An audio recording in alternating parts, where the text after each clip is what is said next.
I have to tell you, right? The Gabby Petito case has touched so many people across the country, around the world.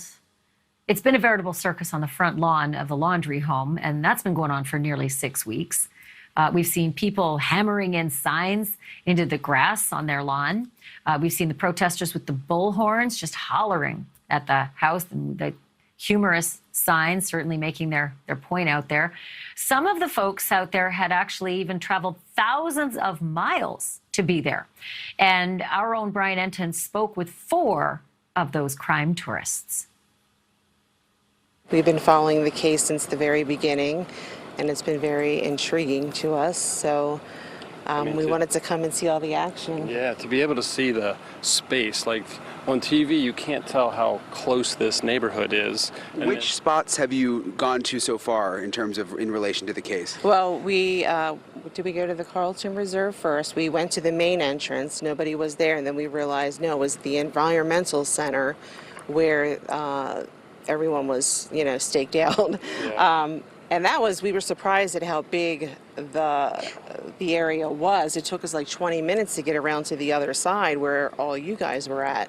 So we've been there, we've been here to the house, the North Point Police Department, and the town over there. My son first told us about it, and then we just kept watching it. I probably started watching more than you did. Yeah. And then I feel like the thing that really captivated my interest was the whole I was just really stressed this morning. Video of when they were pulled over. Yeah. In the Tetons. Yeah, I and think the whole Gabby probably caught your heart then, right? You saw what was going on. I saw her. She reminds me of our daughter, blonde hair, same age and everything, and it was just like, wow, this is really sad. I know how she was feeling, and I feel like I just had to be here. But I know she couldn't leave. I know she wanted to leave, and I know that she was afraid to say she wanted to leave. And it's classic narcissistic abuse, except he put in the physical with it. So this girl was completely helpless. She was stuck. She was completely stuck, and she knew it in her head that she was stuck. And it hurts my heart because I know how she was feeling. And I couldn't just not do anything. I want to bring in 2 other people who made the trek to Northport, Florida to see all the different sites connected to this case, Brooke Ramlow and Shelby Simonson. Thank you both for joining me tonight. I find this so fascinating. I mean, we get sent on assignment to go to these places, and then you guys just decide this is intriguing and worthy of your spare time. So Shelby, I'll start with you. What was it that spoke to you so much that you and Brooke would join forces, I believe in a social media group, and say, let's do this. Let's head down there and check it out.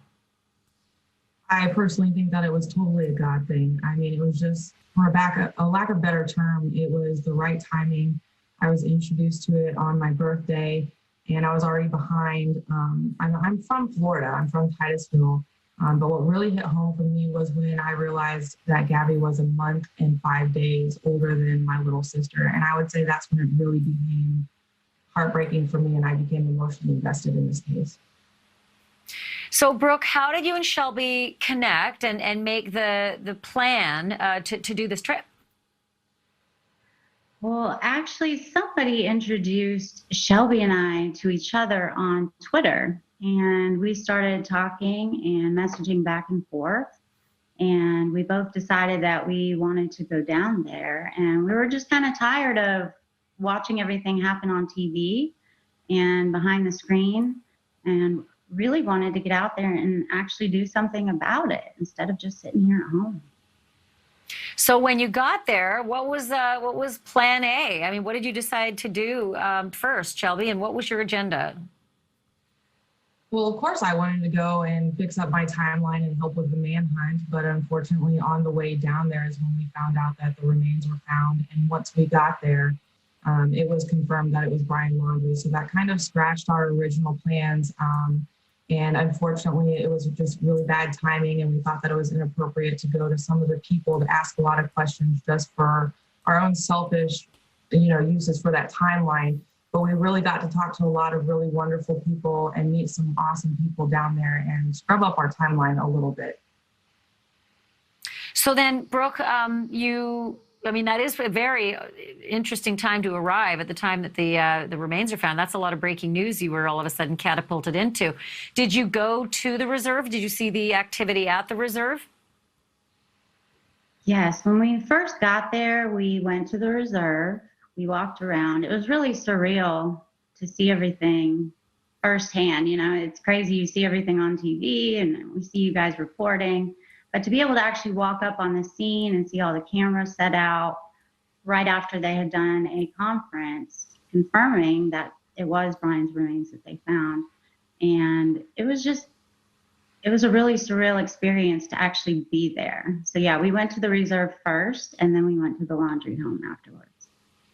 And then I think I might have heard Brian Enton say at one point, wasn't, you know, Cassie's home was on the list of places you want to go as well. I mean, what else was on the agenda, Shelby? A lot of places, of course, the Carlton, that was shut down, the Laundrie home, Cassie's home, a place that was brought out on a YouTube channel that said that there might have been a place where Brian had dumped some things when he first came home. And so just a lot of places we wanted to go to, and it just was a horrible timing on our part. So I'm super interested in the connection that you have to the story, Brooke, and all the folks that, you know, you've been talking with on Twitter as well. I mean, this is a real community, and I dare say that they're really smart. I mean, they notice a lot of things that are, you know, might get passed over on first look, and nope. The community's right in there to highlight them, bring them forward, and get them out into the open.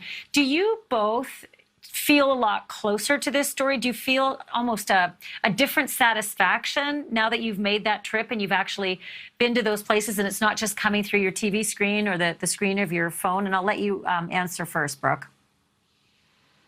Well, I definitely feel more of a connection with the area. Actually being there instead of watching it on TV, you get a completely different feel for everything that's happening. Of course, we were not expecting the results to be the way that they ended up, but I'm still really grateful that we went. We did meet some amazing people, and I'm just so blessed to have the opportunity and to have met all this community that we have on Twitter. It's been really amazing. And Shelby, how about you? Do you think you have a planned trip to Moab or Salt Lake or Grand Teton after this?